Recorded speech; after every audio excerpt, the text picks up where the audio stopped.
Cannes film festival एक बहुत बड़ा इवेंट है जहां पूरी दुनिया से सेलिब्रिटीज आते हैं। पहली बार आलिया भट्ट वहां गईं। रेड कारपेट पर उन्होंने बहुत ग्लैमरस ड्रेस पहनी थी और वो थोड़ी नर्वस भी थीं। उन्होंने बताया कि ये एक्सपीरियंस बहुत ही ओवरवेलमिंग था। मतलब सब कुछ एकदम नया, एक्साइटिंग और थोड़ा स्ट्रेसफुल भी। इतने सारे कैमरे, लोग, इंटरव्यू और ध्यान ये भी रखना कि ड्रेस में ट्रिप ना हो जाए। लेकिन उनके लिए ये एक ड्रीम कम ट्रू मोमेंट था। जब वो छोटी थीं, तब उन्होंने ऐश्वर्या राय को रेड कारपेट पर देखा था, बहुत ग्रेस और कॉन्फिडेंस के साथ इंडिया को रिप्रेजेंट करते हुए। वही चीज अब आलिया खुद कर रही थी लॉरियल पेरिस के साथ।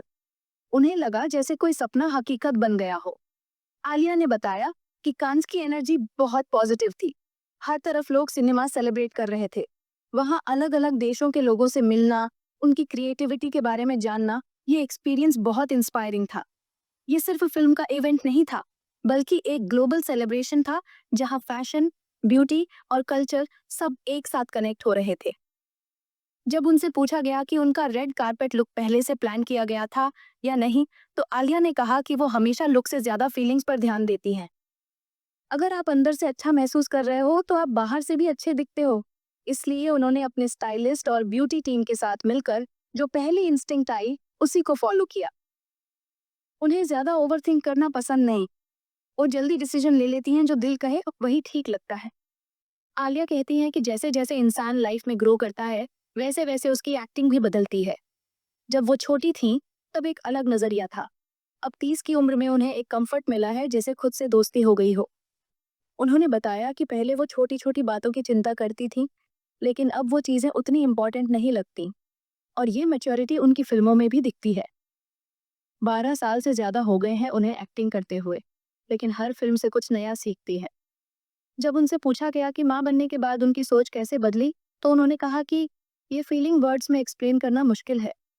अब उनके दिल में बहुत ज्यादा एम्पैथी, दूसरों के लिए समझ और भावना है। ऐसा लगता है जैसे दिल अब शरीर के बाहर है, हर चीज को वो और गहराई से महसूस करती है। वो कहती हैं कि माँ बनने के बाद एक नई इंसान बन जाती है और उस नए वर्जन को समझना टाइम लगता है। अब वो हर माँ की फीलिंग्स बिना बोले समझ सकती हैं।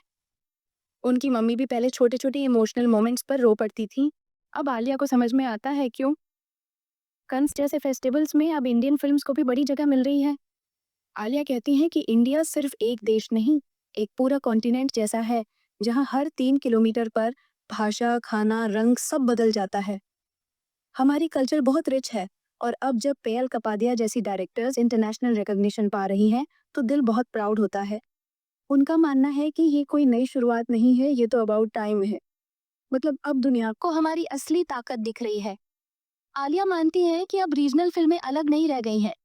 ओटीटी प्लेटफॉर्म्स ने सबको एक साथ ला दिया है, चाहे वो मलयालम हो, कन्नड़ा, पंजाबी या जापानीज कंटेंट। उन्होंने हाल ही में एक एनिमेटेड फिलिपिनो फिल्म देखी थी, फ्लो, जिसने ऑस्कर जीता। उन्हें अच्छा लगा कि वो दुनिया के अलग अलग नजरिए को देख पा रही है। वो साउथ के एक्टर फहाद फासिल को बहुत पसंद करती हैं और चाहती हैं कि कभी उनके साथ काम करें। आलिया का मानना है कि कोई खास स्ट्रेटेजी नहीं होती, वो सिर्फ ये सोचती है कि इस फिल्म से उन्हें क्या सीखने मिलेगा। उनके डैड महेश भट्टे ने सिखाया कि सक्सेस रिपीट करने की कोशिश में इंसान बोरिंग हो जाता है, इसलिए वो हर बार कुछ नया ट्राई करती हैं। उनकी फैमिली में सब राइटर्स हैं, माँ, पापा, बहन, और अब खुद भी वो प्रोड्यूसर हैं। इसलिए उन्हें स्क्रिप्ट पढ़ना और डेवलप करना बहुत पसंद है।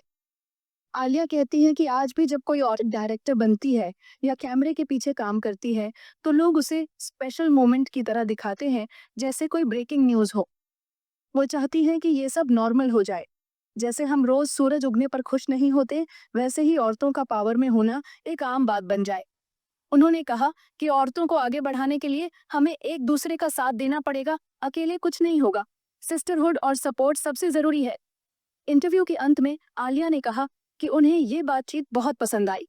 वो थैंकफुल थी कि उन्हें अपने दिल की बात शेयर करने का मौका मिला। कंस के ग्लैमरस बैकग्राउंड के साथ वो कैमरे की तरफ मुस्कुराई और कहा, धन्यवाद बहुत ज्यादा।